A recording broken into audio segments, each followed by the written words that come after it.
Good morning, good afternoon, good evening, good night, depending on, where you are in this world. God bless you.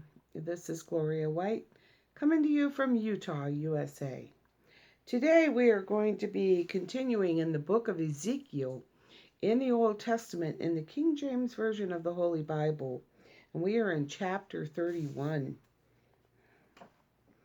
And it came to pass in the 11th year, in the 3rd month, in the 1st day of the month, that the word of the Lord came unto me, saying, Son of man, speak unto Pharaoh king of Egypt, and to his multitude, dog hair, whom art thou like in thy greatness?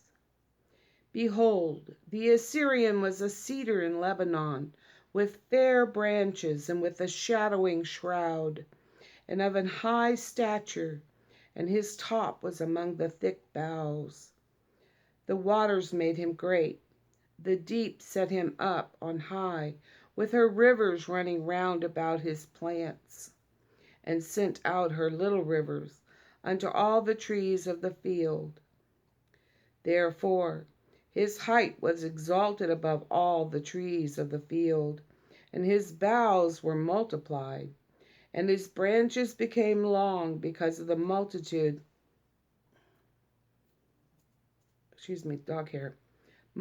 of waters when he shot forth.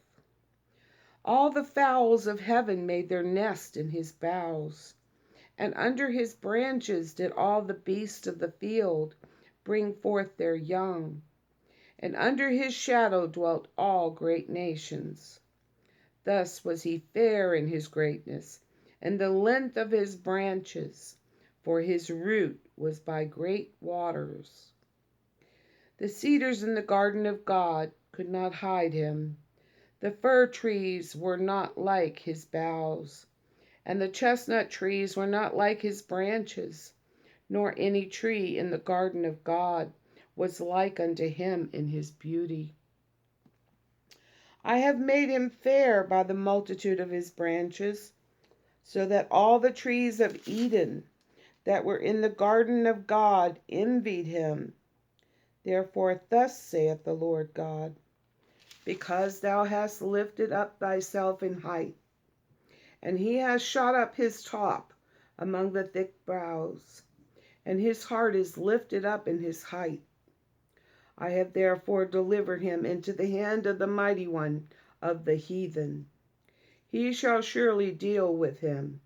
I have driven him out for his wickedness. And strangers, the terrible of the nations, have cut him off, and have left him. Upon the mountains and in all the valleys his branches are fallen, and his boughs are broken by all the rivers of the land. And all the people of the earth are gone down from his shadow, and have left him. Upon his ruin shall all the fowls of the heaven remain, and all the beasts of the field shall be upon his branches. To the end that none of all the trees by the waters exalt themselves for their height, neither shoot up their top among the thick boughs, neither their trees stand up in their height. All that drink water, for they are all delivered unto death, to the nether parts of the earth, in the midst of the children of men, with them that go down to the pit. Thus saith the Lord God, in the day that when he went down to the grave, I caused a mourning. I covered the deep for him, and I restrained the floods thereof, and the great waters were stayed, and I caused Lebanon to mourn for him, and all the trees of the field fainted for him. I made the nations to shake at the sound of his fall, when I cast him down to hell with them that descend into the pit. And all the trees of Eden, the choice and best of Lebanon, all that drink water, shall be comforted in the nether parts of the earth. They also went down into hell with him, unto them that be slain with the sword.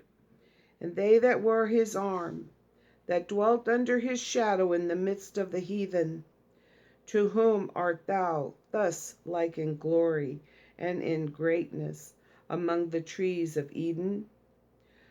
Yet shalt thou be brought down with the trees of Eden unto the nether parts of the earth.